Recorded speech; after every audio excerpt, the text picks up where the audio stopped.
Thank you for inviting me to speak to you today. Alhamdulillah, I feel very blessed to have this opportunity. And Jazakallah khair to Brother Hassan. I don't see you, but thank you for facilitating and inviting me and introducing me. I want to talk about a very important topic about raising children and about the environment in which our children are growing up and the influences on our children. And I think this is a very pertinent topic given that many of you are parents. So if you're a parent, can you raise your hand? Okay, mashallah. And if you're a college student or younger, raise your hand. Okay, so inshallah, I hope that this will be very relevant and pertinent to you. Let me just give you a little background about myself and my story and why you might think that I have something to contribute or some ideas to contribute on the subject of parenting, Islam, and raising children in this cultural environment. So my full name is Daniel Haqiqatjou. My last name is Haqiqatjou. People ask me, well, what does that mean? What's the background? It's a Persian last name. It's Persian, and Haqiqat is Haqiqat, meaning truth, from Haq, of course. And Jew, so it doesn't mean the true Jew. That's not the last name. It means, in Persian, seeker of truth. Jew means seeker. So Haqiqatjou is seeker of truth. So I'm not actually a convert. Both of my parents are Muslim. I was raised as a Muslim. But I didn't really have much of a connection to a Muslim identity. I didn't feel very connected to Islam at all. And for the most part, I was living life as a typical teenage American. What happened later in life, alhamdulillah, as I got through high school, is I came into contact with good Muslim brothers in high school and then later in college, and they influenced me in a positive way. And alhamdulillah, this was a blessing from Allah, but it could have gone any number of different directions. I could have met other people. I might have come into contact with others who were not Muslim, and my entire life could have taken another direction where I didn't identify as a Muslim, I didn't practice Islam, I didn't uphold any of the tenets of Iman, belief. So alhamdulillah, I was blessed that Allah put certain people in my path and allowed me to learn from them and take from their example.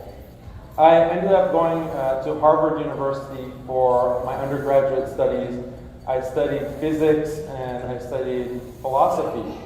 And as an undergraduate, this was a time where I was just getting more and more familiar with my Muslim identity. I started praying regularly, fasting, and being more concerned about what does Allah want from me?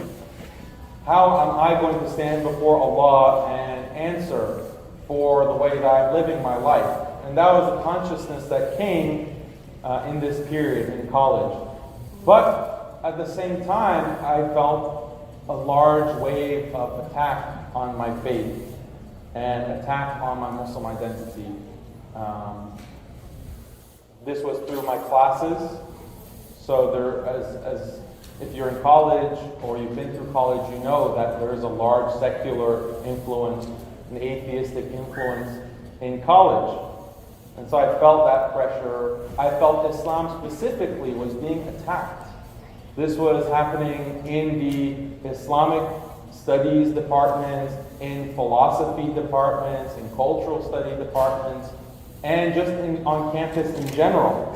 This was shortly after 9/11, this was still the Bush era, Bush presidency, and so there was a lot of social, intellectual, academic pressure on Muslims So this was the context in which I was coming to learn more about Islam and coming into practicing as a Muslim and learning in general.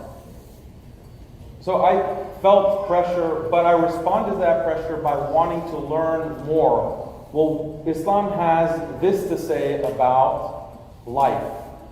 Allah says this in the Quran about how to live your life and how to be with other people and how to pray and how to worship and how to understand the world at large. And you have a university environment at Harvard and elsewhere that is attacking that and is critiquing that and is saying, Islam is wrong about this issue, about there being a God. Islam is wrong about there being one God worthy of worship. Islam is wrong about this man, Muhammad ﷺ, being the final messenger. Because actually, everyone has their own religious beliefs, and who's to judge whether one religion is right or wrong? We have to be tolerant and pluralistic. So anyone who says otherwise is wrong, and in fact is committing a moral wrong by saying this. So, scientifically, Islam is backwards. So all these different intellectual and moral critiques. And that's what I think all our youth in the world even, not even just in the American context, but increasingly in the world due to the influence of the internet and social media, is facing, is constant attack that Islam is intellectually irrational, Islam is morally wrong. And so we face this as youth, and what happens? What ends up happening? We see the signs all around us. Every community that I visit across the country, I hear stories of youth who are leaving Islam completely. They're abandoning Islam. And these aren't youth that had no connection to Islam in the first place. These were Muslims who were young Muslims who were coming to the masjid. They were, some of them were even huffaz.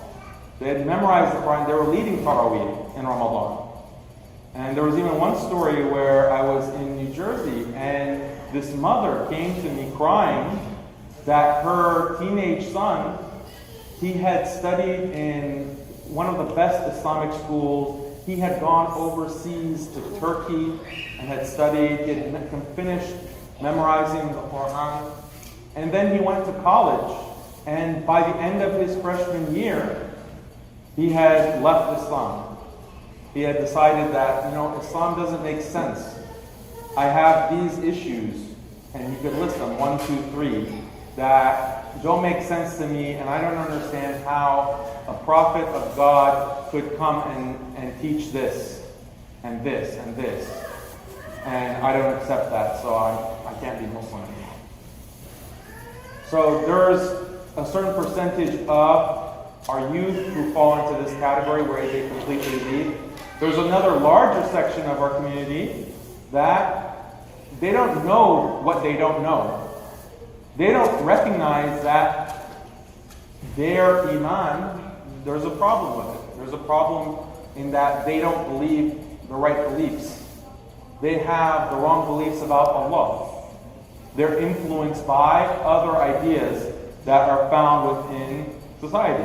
One quick example, one thing that I often hear youth say, and I'm surprised by it, is that, well, there's no way that we can know that Allah exists. There's no way that you can truly, absolutely know that Allah exists and that Islam is the truth. And these are Muslims, or they have grown up and they view themselves as Muslims, but they think that this is something that's okay to believe. And the reality is that Allah says, فَاعْلَمْ أَنَّهُ لَا إِلَهَ إِلَّا اللَّهِ. فَاعْلَمْ. Allah says, know, He commands, know that there is no God except Allah. So Allah wouldn't command us to do something, to know something, if it were not possible. Right? And this is one of to have iman, to have belief, you have to know. That's one of the conditions of having iman, is to know that Allah exists. Along with other beliefs, to know that the malaika exists, to know that the messengers were sent, to know that there are kutub that were revealed to the messengers, that there's a last day, that the qadr is a reality. These are all points of knowledge. You can't have iman and be considered a believer if you don't accept and know these things to be true. So that's just an example of confusion and doubts that are facing our youth. And these stem, again, I mentioned at the beginning, there's intellectual and moral doubts. And in my personal story, in my personal life, I had to confront these questions and these issues because I had these same doubts. I had these same confusions. And there wasn't really available resources to help me address and to answer these questions and issues. And so, inshallah, as a community, we're learning and we're improving in providing and being able to provide these kinds of answers and resources. And that's what, as an introduction to myself, I've dedicated full-time to creating resources and to writing on these intellectual and moral challenges to Islam. And I do it from a background of having studied these traditions, these intellectual ideologies that are attacking Islam and Muslims. And this is the reflection that I want to share with you, is that it's not a coincidence that we see youth in different parts of the world all bringing up the same questions and the same issues, right? It's not coincidence that youth in Tampa, Florida might be asking, well, why do men pray in front of women? How is that just? How is that fair in Islam? Why doesn't Islam accept or acknowledge freedom and equality the way the rest of the world does? Why don't we find this concept of secularism and separation of church and state within the Quran? Why? Isn't that the most ideal form of government, separation of church and state? Why isn't that found in the Quran? Isn't the Quran from God?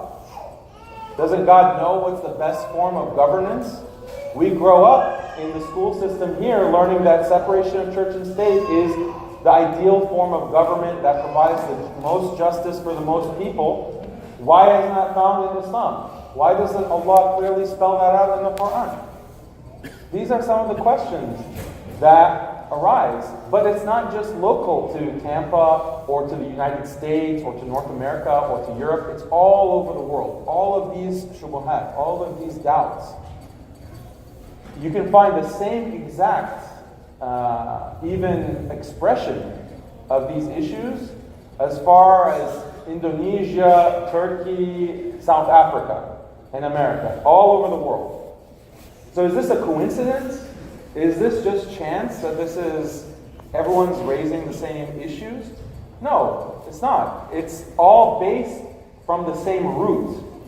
It's all coming from the same usul.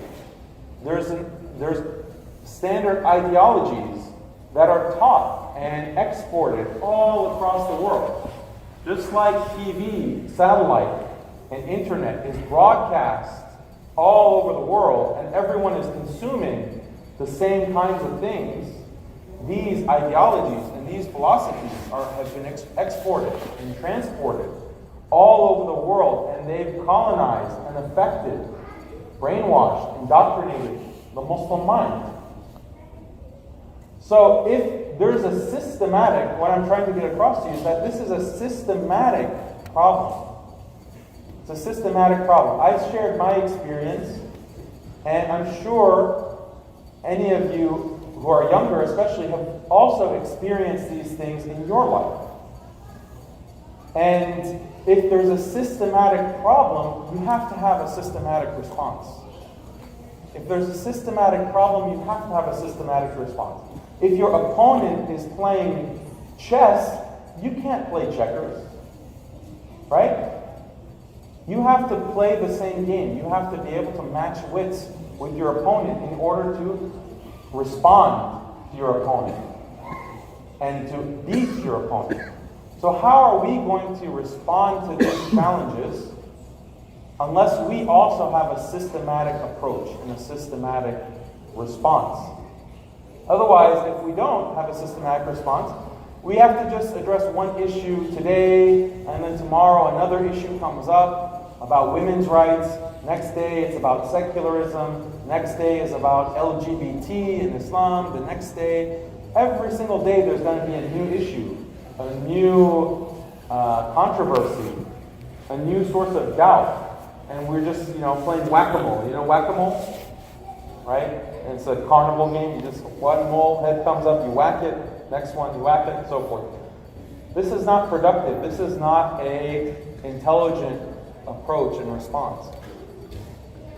So, but we don't have, as individuals or as parents, you don't have time to go and study philosophy. You don't have time to go and understand the systematic problem. You don't have time for that. You can't go back to school. So this is something that myself, others, are dedicating ourselves to, is actually going to the root of these ideologies, going to the usul, and addressing them on that level. So that once you cut the roots of these isms and these ideologies, then you address the source of the problem. And once you address the source, then that's the kind of systematic response that will, bi'idhnillah, help so many of our youth and so much of the Muslim community facing these questions and these shubuhats and doubts.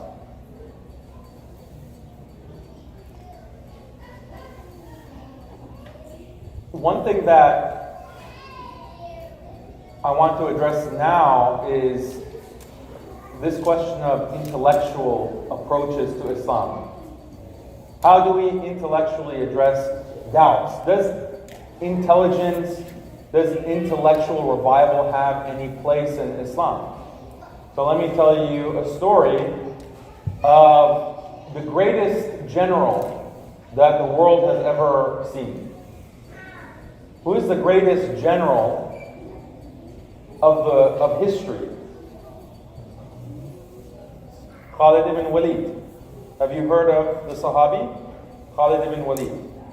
He is recognized as, even by non-Muslims, as the greatest, one of the greatest, if not the greatest general of history. And imagine he was able to conquer one of the superpowers of his time, which is the Persian Empire. He was, as the general, he led the Muslims towards conquering Persia.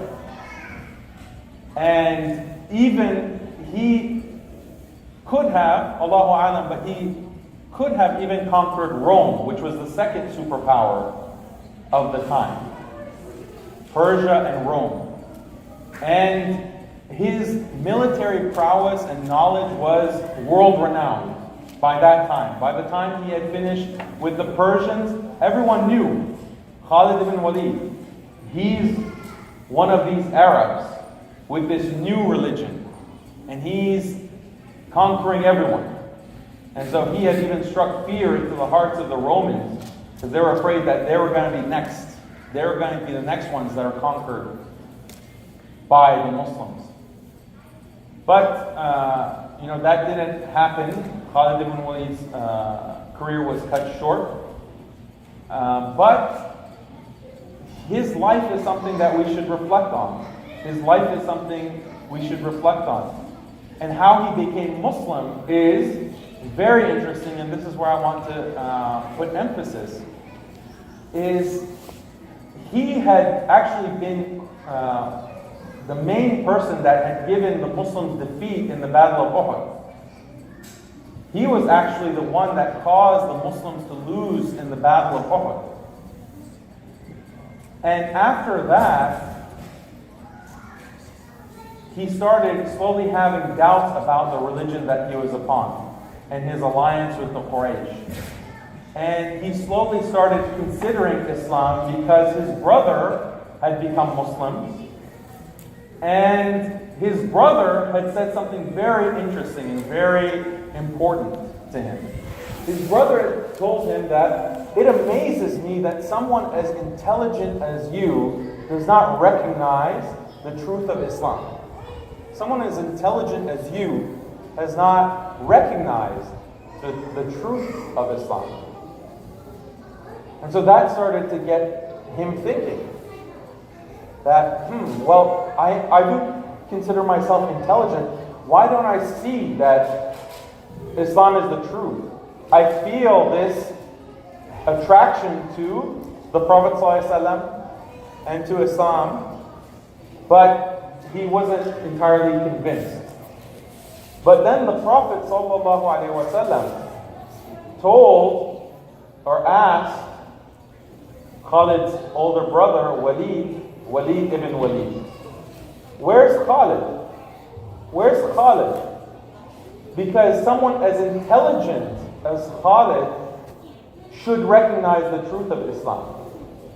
So the Prophet ﷺ re-emphasized intelligence, that Khalid is intelligent. He should recognize the truth of Islam. And so this is very important for us to understand how intelligence and being intellectual is correlated with Iman. Because what does it mean to be intelligent? How do we define this? This is very important. It's very important for us to have an understanding of intelligence because our youth, our children, and I'm a father myself. I have 4 boys. And I'm trying to raise them in this world and protect them from all of these attacks. And so how do we define intelligence for our youth such that they're not going to be confused? What are we going to say to our youth when they say, Baba, Mama, why are all the smartest people in the world atheists? Why are all the greatest scientists and researchers and academics, why are they atheists or why are they non-Muslims? How are we going to answer this question? This is a very easy, obvious question for a child to think. Even if they don't ask it, even if they don't articulate it, maybe they are thinking that. Maybe they are wondering why. So we have to define intelligence. We have to define our own terms. We shouldn't let others define terms for us. We should accept the definition that Allah has given, that the Prophet ﷺ has given for these terms, like intelligence and aql, reason. And there's an amazing narration from the Prophet ﷺ where he is describing the signs of Yawm al-Qiyamah, the signs of the end of time. And one of them is amazing because he says that in the end of time, a man will be complimented for his intelligence. And people will say, wow, he's so intelligent, he's so broad-minded, he's so intellectual, and he won't have any iman in his heart. That's the time we're living in. That's the time we're living in, where the most intellectual and intelligent people, those who are considered to be the most intelligent and the most intellectual, are not Muslim and they have no iman. In fact, they're atheists. They even deny God. So we live in that time, whereas in the past, in the time of the Prophet ﷺ, it was the opposite. You couldn't be considered intelligent unless you had iman. You couldn't be considered intelligent unless you had iman. So now things have flipped. Everything is backward.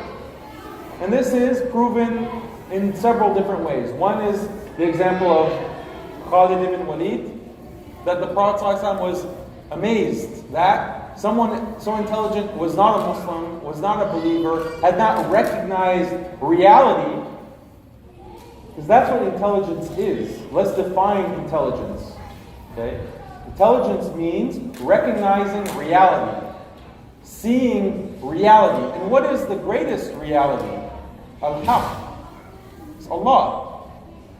The existence of Allah. That Allah is Rabb. Allah is the Lord and the Creator. And that we worship Him. That is the greatest truth. So how can you be intelligent? How can you be intelligent if intelligence is recognizing the truth, if you don't recognize Allah and you don't submit to Him as a Muslim and worship Him?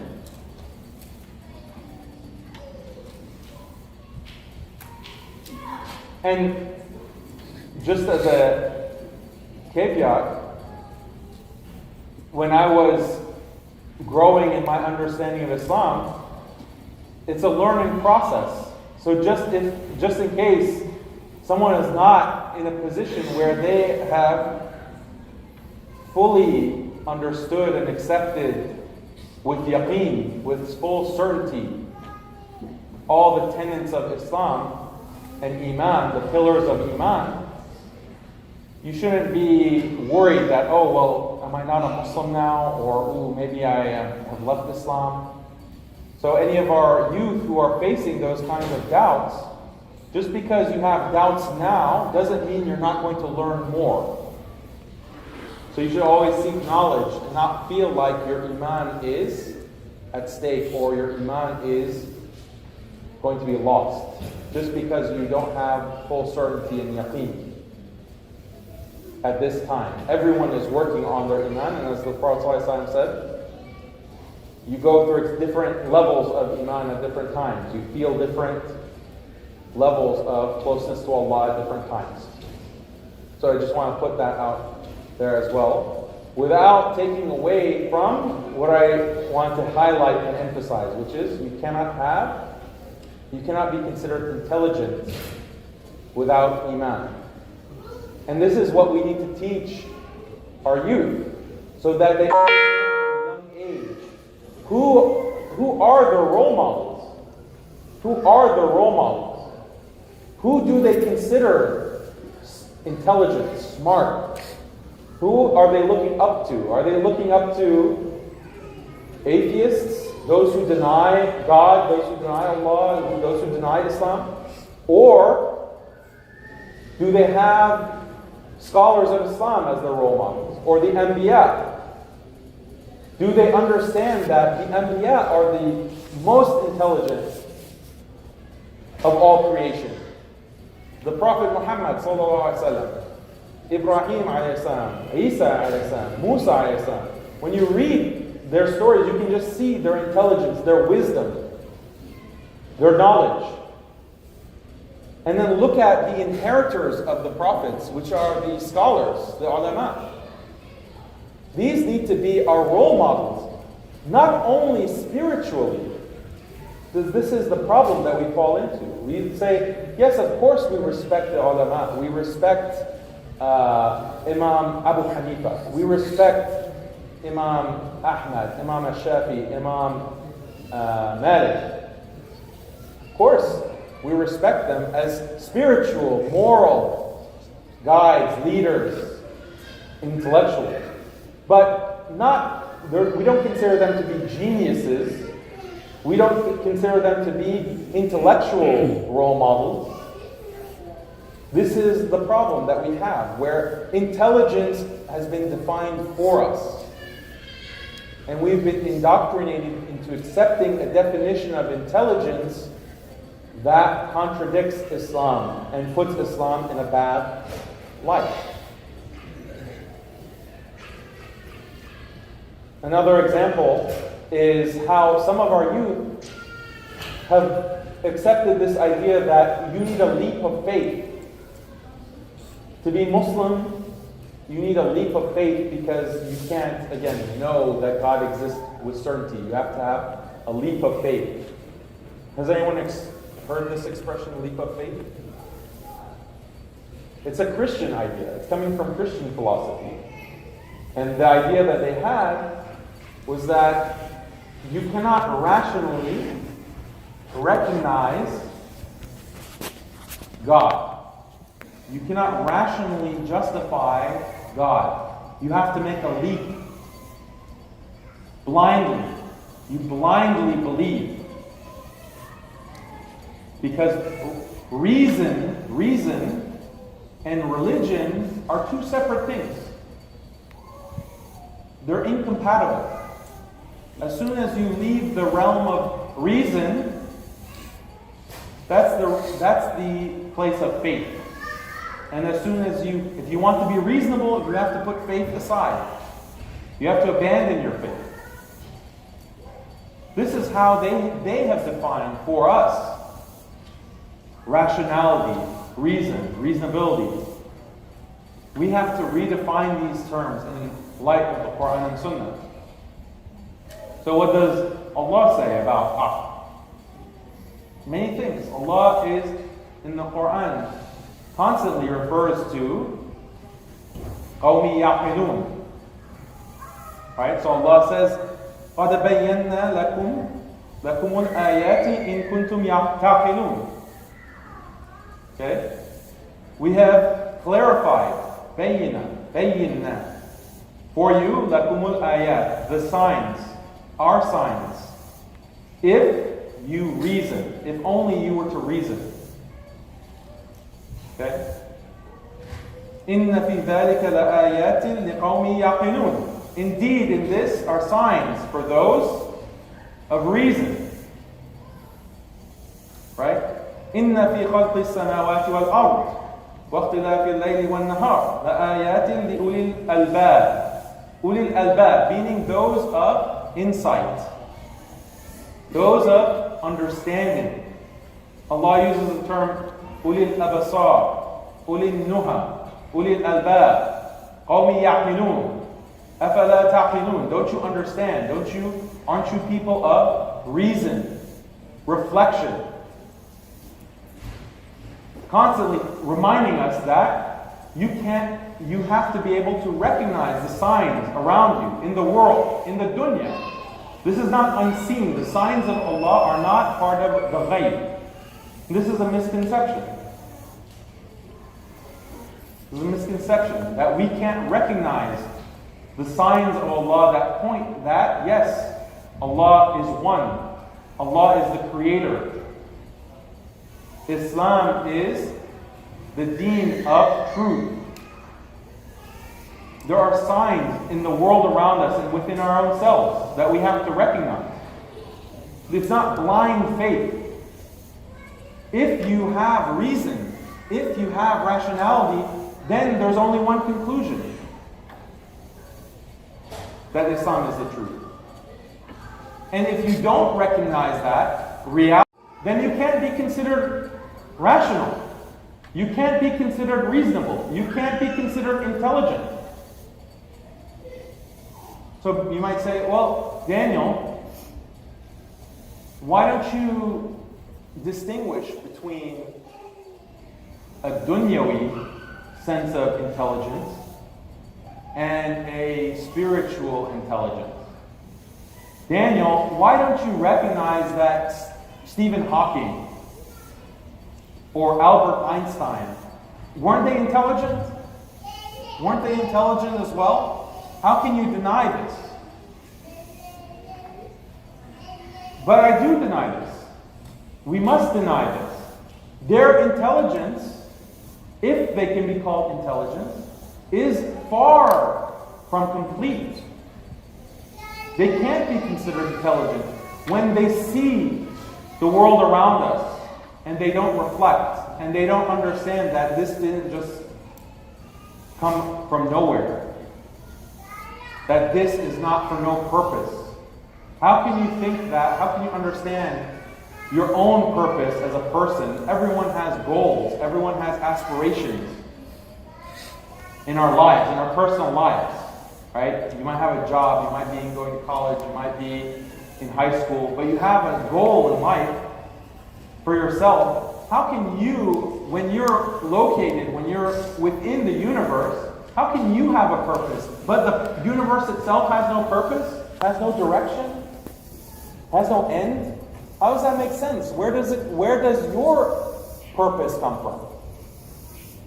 These are the kinds of reflections that a person of reason, rationality, intelligence has to make. The signs are around us. They're not part of the ghaib. They're not unseen. So no, I don't think that Stephen Hawking or Albert Einstein are geniuses or they're intelligent. And I studied physics. So at Harvard I studied physics.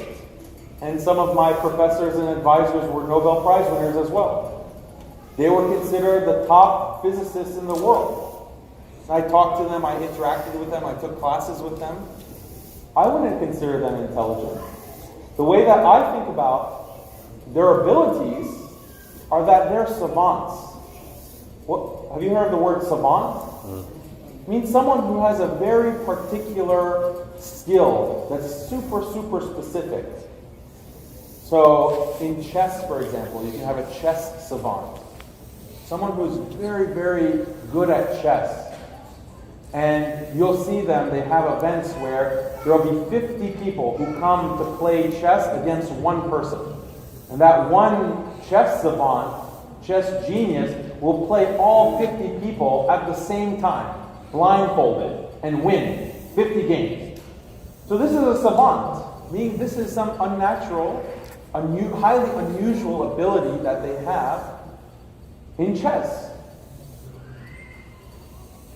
You have savants in video games. They're just at such a high level of ability that no one can match. And in physics, it's the same thing. In physics, it's the same thing. They're physics savants. But remember how we define intelligence. Intelligence is recognition of reality. But who gets to define what reality is? Who gets to define what reality is? Those who are materialists and atheists, they have defined reality as the physical world, the material world, atoms and molecules.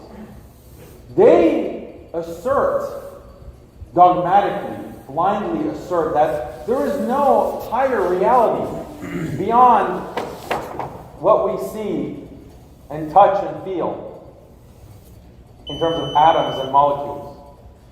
So according to their understanding of reality, then yes, a physicist, they would consider to be intelligent because the physicist understands or allegedly understands reality because he's or she is able to do physics.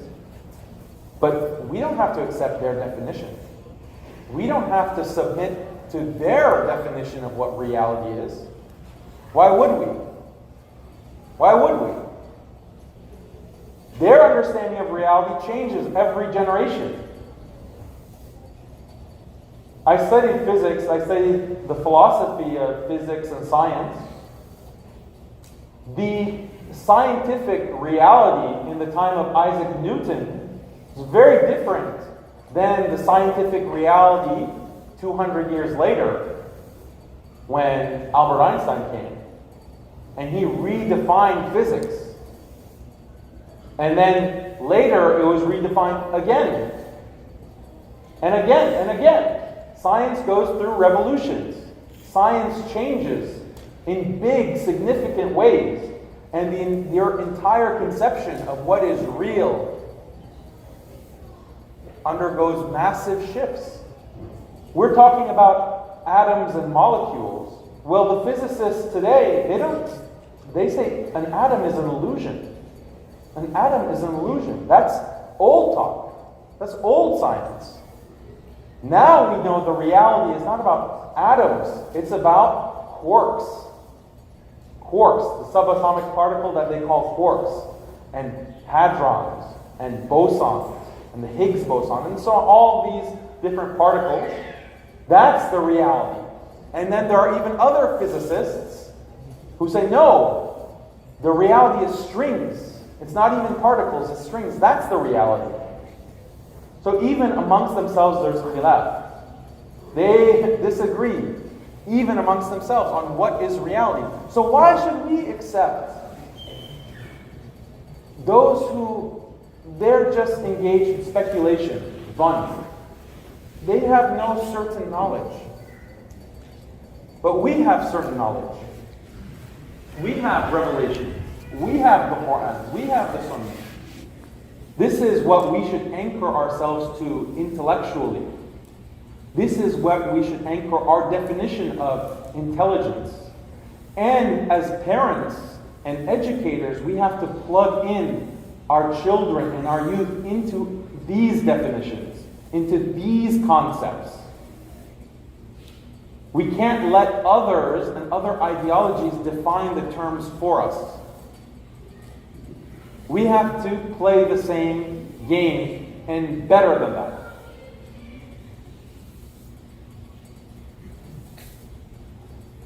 So I mentioned why it's so important to redefine intelligence and intellectual revival in terms of Islam for our youth. But also think about da'wah. Think about da'wah. How are we going to invite others to Islam if others think of Islam as stupid, irrational, immoral? How can we invite others and say, accept Islam? We invite you to good. Accept Islam. Allah says in the Quran, "Ud'u fi sabili rabbik bil-hikmah wal-maw'izatil hasanah." Invite to or call to the way of your Lord bil-hikmah, meaning with wisdom and good advice. And Allah also says in that same ayah, "Jadilhum billati hiya ahsan." Argue with them or debate with them. Jadilhum billati, with what is best. So again, this is a command from Allah. Allah is saying to argue and debate.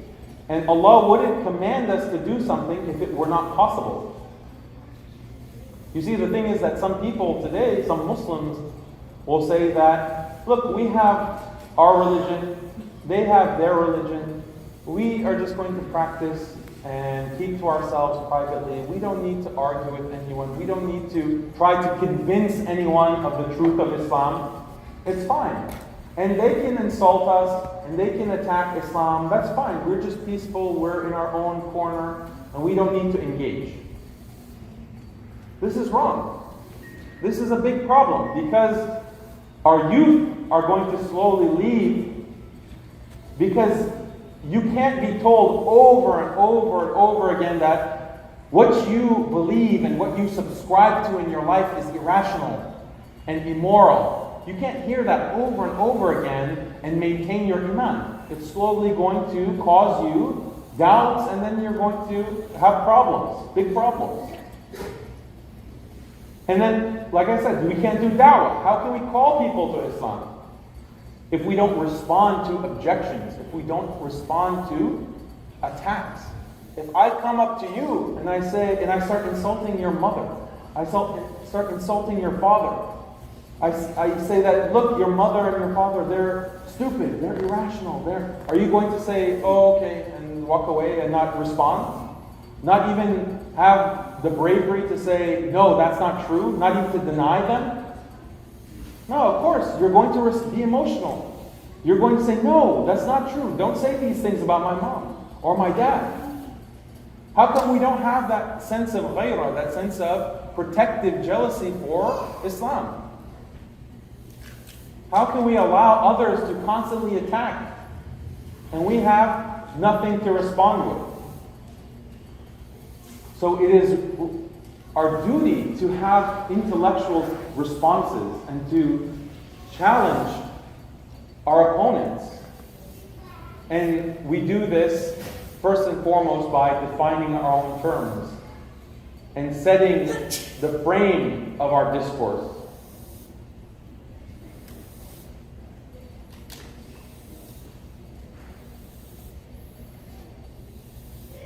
So,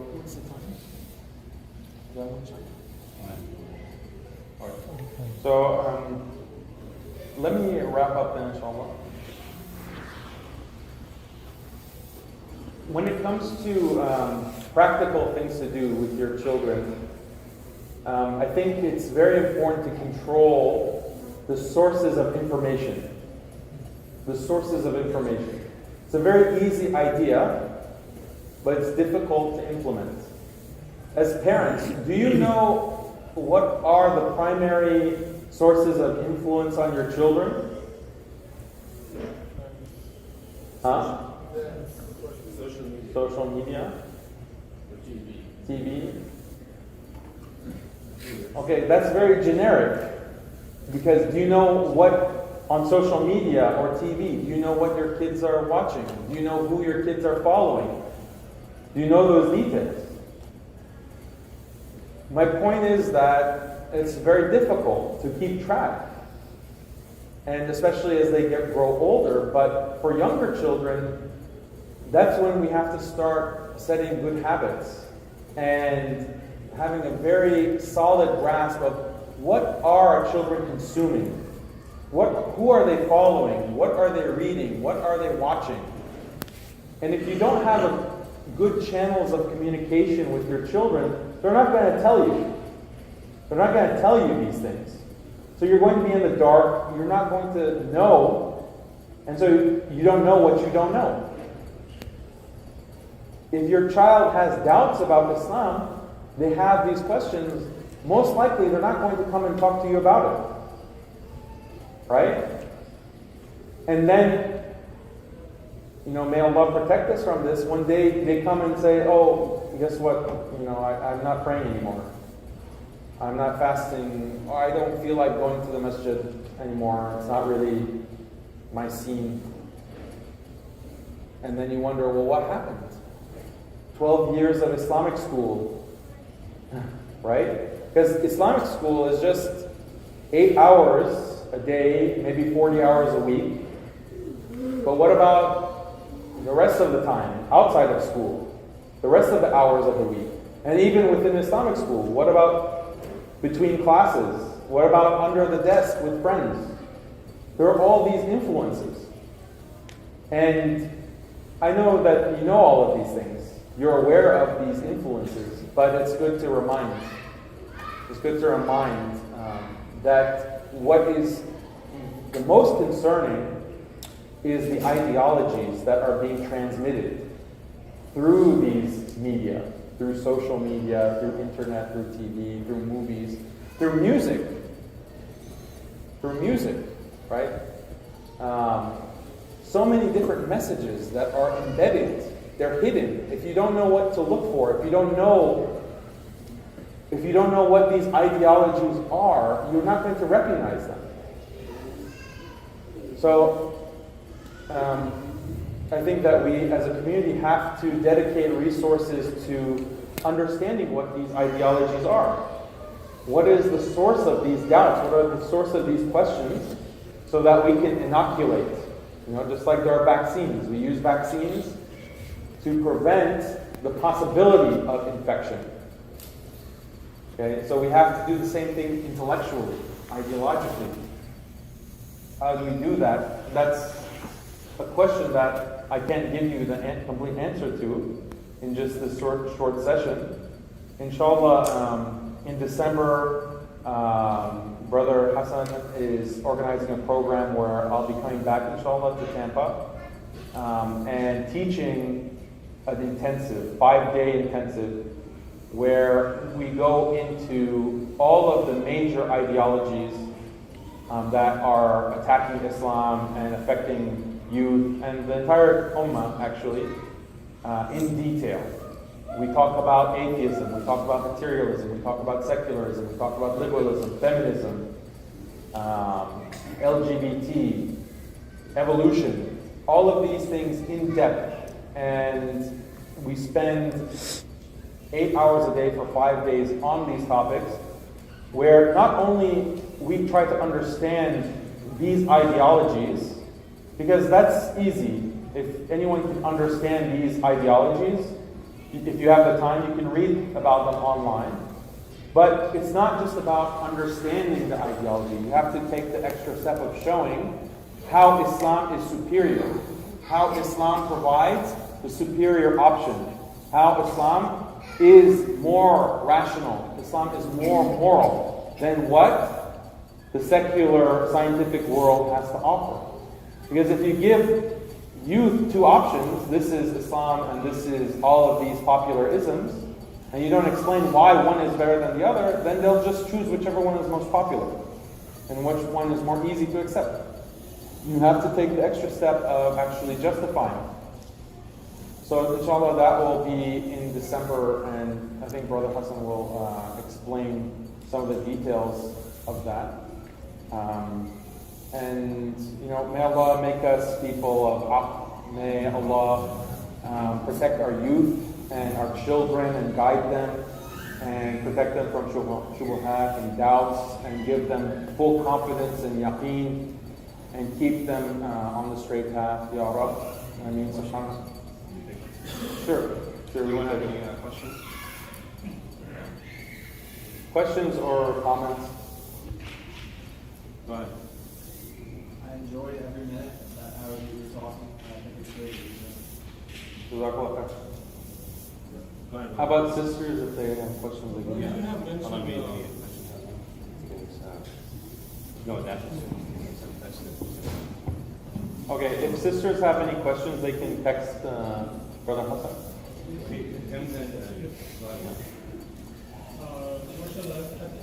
Excellent. You mentioned systematic, their approach causing doubts in our youth. And we should have a systematic approach to Islam too. So there's a night is coming 5 days and probably all about this. But some of us don't have this opportunity to attend that. Do we have here like a website or something where we have put like 20 or 30 doubts for the beginning and what is their response? And one can learn. There's I was just waiting for the whole lecture. Probably will set that. But really all these things that Yahuwah are living in this living, but how do we what caused them to leave Islam? And how can we find out before it happens? And how we can stop it? Yeah, so let me repeat the question. The question is, what resources are there already to help with doubts and questions, and then what specific doubts cause our youth to leave Islam? So as for resources, I have a lot of writing online. I've been writing and researching for about 10 years now. And you can go to my website. It's Muslim Skeptic, skeppic.com. And people find it a strange name, Muslim Skeptic. What is the meaning of that? And the meaning is that usually we think of a skeptic as someone who doubts or has questions about religion and interrogates religion. But we can turn that on its head. We can turn the tables and say, well, there are all these dogmas and all these ideologies that people accept blindly, like feminism, secularism, liberalism, evolution, scientism. We need to question those. We need to be skeptical in those ideologies and attack them. And so that's where the name Muslim Skeptic comes from. As for doubts, there are many different questions that the youth have nowadays. One of the big ones is the place of women in Islam, women's treatment in Islam, differences in fiqh between men and women. That's one of the big ones. Also LGBT. Why doesn't Islam recognize that a man and a man can love each other, love is love, all of these things that they're constantly being fed through social media, through the political and public discourse. So how can we empower our youth to understand this issue? We can tell them about Qawm Lut We can tell them about what Allah says in the Quran about this behavior, same-sex behavior. But that's not enough these days, because the enemies of Islam and the promoters of this kind of behavior have a response already to that. They say, well, the Quran, this is, referring to some other practice, or this is for old times, it's not as relevant. What can you find possibly wrong with this kind of behavior? For some people, it's natural. And so there's all kinds of moral argumentation that they use, and they consider it to be rational argumentation. How can Muslims respond to that? You can't just cite an ayah of the Quran or hadith. In order to address that issue, you have to have your own argument to be able to respond. And so I have an essay on this topic. You can read it through the website that I mentioned, muslimskeptic.com. But many things beyond this as well. What? So most of these issues are addressed in your reference on the website? Yeah, many of them are addressed on the website, and the course addresses most of them. If anyone else? Go ahead. Even if we talk, this minimum required Islamic knowledge, so that it can help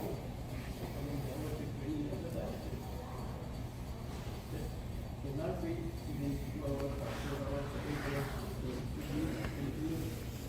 reading Islamic literature and listening to the one scholar. Right. They can be constantly in the Islamic thought. Yeah, I mean, in the ideal world, we could have our children constantly be reading Islamic literature and getting that kind of education, but fortunately, it's a lot of other factors that seem to be impacting youth in this day and age.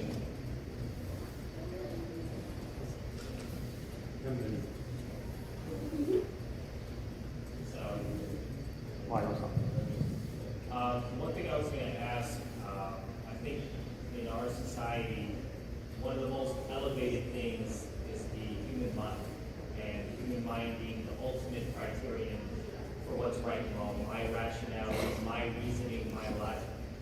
And I think one thing as Muslims, we understand that guidance is not purely something that is rational. To think that our mind will be completely able to grasp everything is a sense of arrogance, right? And so I think the one thing I think that distinguishes us is the fact that yes, the mind and reason has its scope and has its limitation, but at the same time to set, for when people say in society that this is the ultimate criterion, that's a really big problem, because we know that our mind makes mistakes and our mind is limited. And that hidayah oftentimes is from Allah, and it's not necessarily basically, someone going to a philosophy class or someone going to a philosophy, session or whatever it may be. Oftentimes you'll find those people some of the most misguided, right? So I guess kind of, if you could touch upon the concept of the mind and this kind of elevation of the mind in our society, and how that in of itself takes away the concept of hidayah and the concept of Allah guiding people and guiding the hearts. Yeah, so that's a very good question. Thank you for bringing that up. Absolutely, there are limits to our reason. And just like we have limits in our sight, we can't see through walls. Similarly, the mind is also limited, and the sense of reason is limited. But we have to recognize that this can be used as a cop-out. This can be used as a cop-out in the sense that whenever there is a challenge, Islam is challenged on something, we say, oh, this is beyond reason, we just have to accept it, when that's not necessarily the case. Like, for example, prevention, when Allah says, don't approach zina, this is a command that everyone understood in history as rational. This is something that is perfectly rational. Of course you don't engage in zina. And nowadays, since that's not in this culture, in the Western culture that's been disseminated across the world, that, yeah, what's wrong with premarital relations? What's wrong with that? Well, why can't we engage in fornication all we want? We don't see any problem with it. Then the Muslim response in some quarters is, oh, well, this is just ta'budi. It's not related to aqd. This is purely just a command that we have to blindly follow, and reason has nothing to do with it. So what changed? The only thing that changed is that the dominant culture changed, whereas as far as reason is concerned, of course, why would you engage in zina when it's such a destructive act for children who are born not knowing who their fathers are. And there's all kinds of even secular statistics, scientific statistics that show that children who are born out of wedlock in single-parent families or single-parent households are at greater risk to fall into crime, are greater risk of becoming homeless, are at greater risk of dropping out of school, are at greater risk of doing drugs, are at greater risk of falling into crime. He's at a much higher risk. Like, these are all established statistics. And it's obvious why. Like, you're growing up without knowing who your father is. It's an unstable household. There's going to be a much greater chance for all of these negative repercussions for the child. And if that child is growing up in society and then becoming a part of that society, that negativity will spread and affect and corrupt all of society. I don't want to live in a society where there's higher drug usage, higher joblessness, higher homeless rate, all of these things. It affects me personally. It affects all of us personally when others are engaged in zina. It's not a victimless crime as it's put in society nowadays. So yes, of course, this is a victim. There's victims in this crime, and we need to, we should look at the Sharia, which curbs this behavior, as being the most rational, the most moral approach. Okay? And this shows the superiority of Islam. This shows the truth of Islam, that this prohibition of zina is so firm and so solid, and our tradition has maintained that in a pristine way, whereas other faiths have abandoned it as soon as it became culturally unacceptable or unpopular. But reflecting on these things rationally, it boosts, the iman, and this is all rational. So, but going back to the original point of, the limits of reason. Yes, there are limits. Like, we don't know why Allah has prescribed 3 rakat for Maghrib, or why we fast in Ramadan as opposed to Shawwal or Sha'ban. These are ta'budi. Ta'budi meaning dealing with worship. Allah has just prescribed it. But the central truths of Islam, that Allah exists, was not considered to be just beyond human reason, beyond the aql. The truth of Islam itself was not considered beyond aql. This is another issue where youth are very confused. I get asked all the time, I believe in God, but I don't know why Islam is true. Like, why should I believe Islam is true? And then people are at a loss of how to respond to this very common question. So we have to be careful about this line of thought that, our aql is limited. Yes, absolutely, it is. At the same time, we shouldn't think that the main truths of Islam are not unreachable by reason, by aql. And there's no difference of opinion by this amongst the scholars of Islam historically. Since we only have 2 minutes, and then say the comments, and then just do a final one. You have your hand up? Ready? What's the difference between intellect and wisdom? And can you have one without the other? Yeah, there are different categories. So again, if we want to define them in Islamic terms, you have hikmah and you have aql. And so someone can have that's considered a very basic level. And this was actually the definition that was used for man. How the scholars of Islam wanted to know what is a good definition of man. And they said man is the rational animal. That's what distinguishes humans from the rest of the animal world, is that we have aql. So that's the basic, as long as you're not crazy or you're not, a young child, you have the ability to reason and reflect. But hikmah is a higher level of intelligence. And intelligence as a word is, it's not an Arabic term, but we can use it as a gloss, as a general term, and then we define the details and the nuance using Arabic.